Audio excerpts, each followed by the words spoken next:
Ares, el dios de la guerra. Ares era en la antigüedad clásica el dios de la guerra, entendiendo esta actividad como violencia desatada y sin control.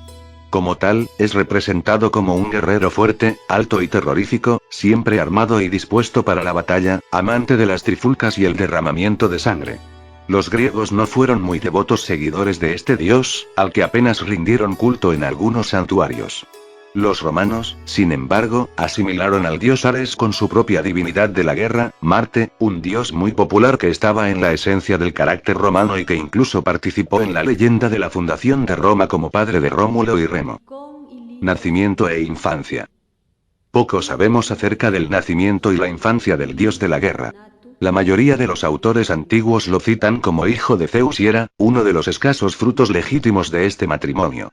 En alguna tradición se sitúa el lugar de nacimiento de Ares lejos de Grecia, en la tierra de Tracia, donde los bárbaros habrían desarrollado un rico culto a este dios.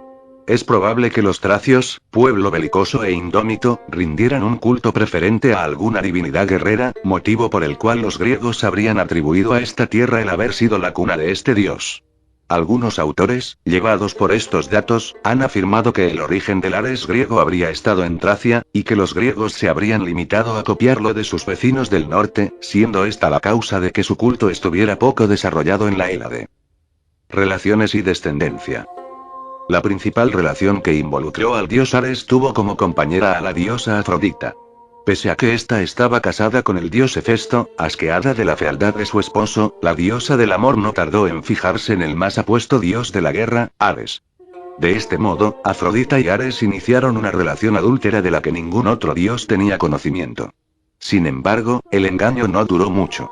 Helios, dios del sol, que desde lo alto del firmamento contempla todas las actividades de dioses y mortales, descubrió la infidelidad de Afrodita y corrió a la fragua de Hefesto para revelarle al dios el engaño. Este, irritado, decidió urdir un engaño para humillar a su esposa y al amante de esta. En su fragua tejió una red de plata irrompible.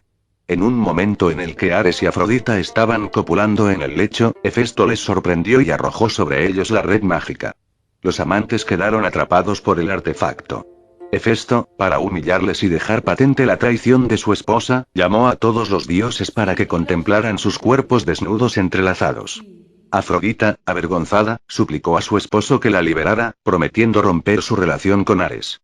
Hefesto, ablandado por las súplicas de su esposa, decidió retirar la red y terminar con el suplicio al que había sometido a los dos amantes. De estas relaciones adúlteras de Ares con la diosa Afrodita nacieron dos hijos, Fobos y Deimos. Los dos vástagos del dios de la guerra acompañaban a su padre en las batallas, siendo la representación del miedo, Fobos, y del terror, Deimos, dos sentimientos íntimamente relacionados con los conflictos bélicos. Otra de las relaciones amorosas del dios de la guerra en la antigüedad está relacionada con la fundación de la ciudad de Roma. Los romanos consideraban que el dios Marte era uno de los antepasados de su pueblo, lo cual explicaba el éxito que siempre había acompañado a Roma en su expansión militar por Italia y el Mediterráneo. Según el mito, Amulio, hermano del rey de Alaba Longa, ciudad del Lacio, arrebató el trono a Numitor, el monarca legítimo.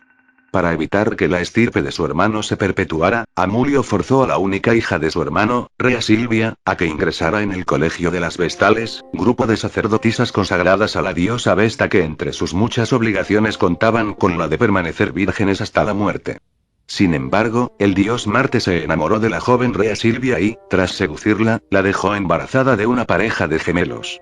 Al enterarse Amulio de este hecho, ordenó a un pastor que abandonara a los dos niños en los campos para que murieran de frío y hambre. El pastor, de nombre Faustulo, cumplió con la orden del monarca y depositó a los gemelos en una cesta, que a su vez depositó en el lecho del río Tíber.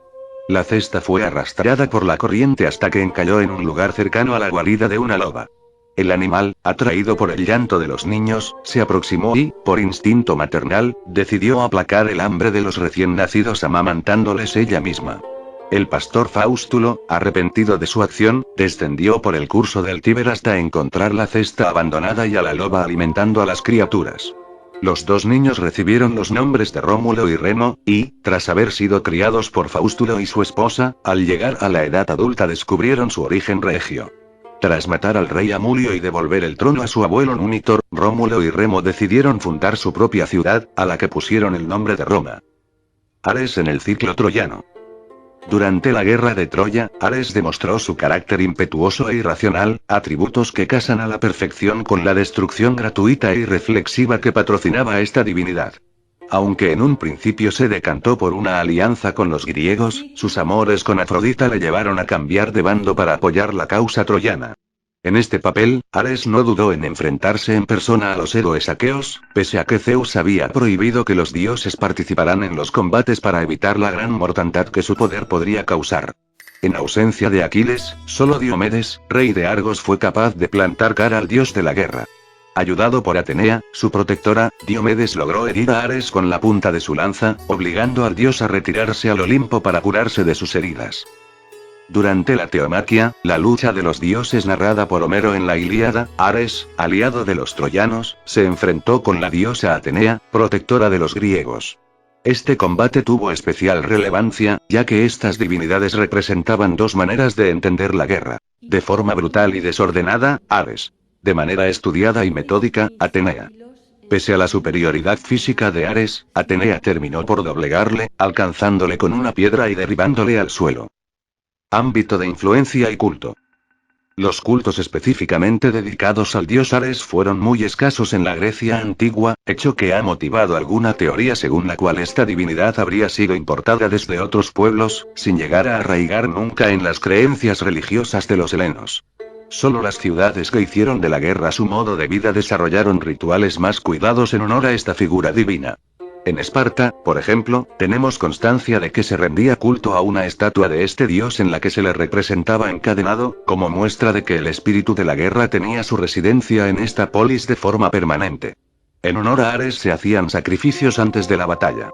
Las víctimas solían ser perros de color negro, pero hay indicios de que en algún momento muy arcaico podían tratarse también de sacrificios humanos.